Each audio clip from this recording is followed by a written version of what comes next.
বন্ধুরা, আমি তোমাদের সাথে বরাবরই কিন্তু বিভিন্ন কাজগুলো শেয়ার করে থাকি। আজকে আমি তোমাদের সাথে যেটা শেয়ার করতেছি সেটা হলো খাওয়া দাওয়ার আয়োজন। তো আমাদের মেনটেন্যান্স টিমে যারা আছে সকলে মিলে আজকে আমরা ঝালমুড়ি খাওয়ার একটি পার্টি করতেছি।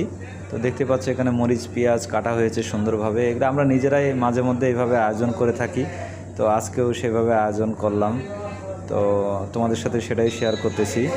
আমরা মরিচ পেঁয়াজ থেকে কাটাকাটি থেকে শুরু করে টমেটো শসা লেবু এবং আদা দিয়েছি এর মধ্যে। তারপরে হচ্ছে যে তেল দেখতে পাচ্ছ, সব কিছু আমরা কিন্তু ব্যবস্থা করেছি যেন আমাদের খাওয়াটা সুস্বাদু হয়। এবং এই যে টিকা বড়া চানাচুর রয়েছে এবং হচ্ছে যে এটা হচ্ছে যে মাংস আছে এখানে, মুরগির মাংস। এটা একটু ভেজে করে মশলা দিয়ে রান্না করা হয়েছে।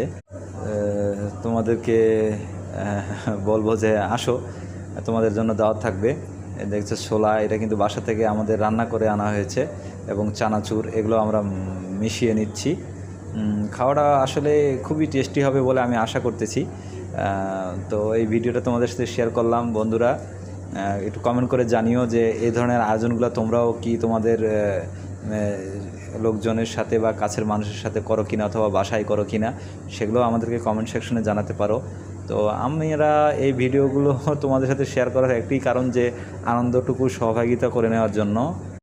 তো এটি বানানোর পরে আসলে খেতে আশা করতেছি খুব সুস্বাদু হবে।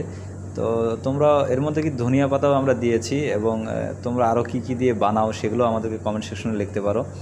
তো এখন মুড়ি মাখানো হচ্ছে, মুড়ি দেওয়ার পরে টেস্টি আমরা কিন্তু যে ম্যাগির টেস্টি মশলাটাও দিয়েছি এখানে একটু টেস্ট করার জন্য, লবণ দিয়েছি, সবই দিয়েছি। এখন তেল আবার করে আমরা দিয়ে দিচ্ছি। সরিষার তেল আসলে খাওয়া কিন্তু খুবই উপকারী, কোনো ধরনের নাই, সাইড ইফেক্ট নাই। এখন আমরা প্রায় মাখানো হয়ে গেছে, একটু পরেই কিন্তু আমরা খাওয়া দাওয়া শুরু করব। তো বন্ধুরা, আমাদের ভিডিওগুলো যদি তোমাদের ভালো লাগে অবশ্যই আমাদের চ্যানেলটা একটু সাবস্ক্রাইব করে নিও। এবং হচ্ছে আমরা সবাইকে একটু দেখানোর চেষ্টা করলাম আমাদের টিম। তো ভালো থেকো, সুস্থ থেকো, আমাদের চ্যানেলটা সাবস্ক্রাইব করে রাখো, আমাদের ভিডিওগুলো একটু লাইক করে দিও এবং হচ্ছে যে আমাদেরকে সাপোর্ট করো। তো ভালো থেকো বন্ধুরা।